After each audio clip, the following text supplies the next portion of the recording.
Margaret was 78 years old when she lost the most important person in her life, her husband. They had been together for 52 years.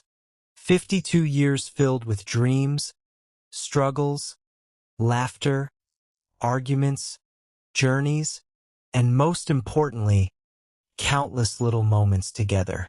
But one day he was gone. There was no final conversation. No final imbras. No feeling that this would be the last time. During the first few weeks, Margaret didn't want to see anyone. She didn't want to talk.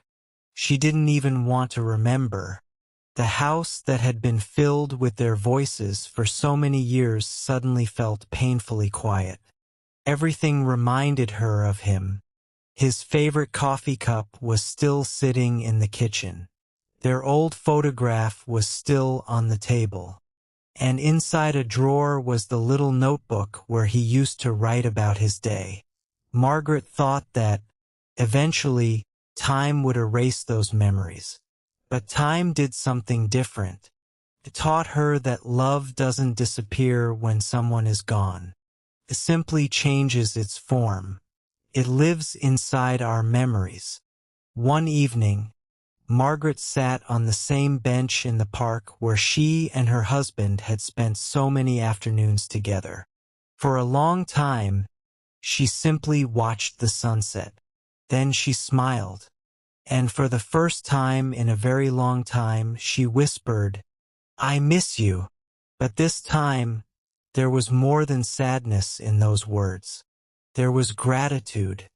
Gratitude for the 52 years they had shared. Today, Margaret still talks to her husband. She tells him about her day.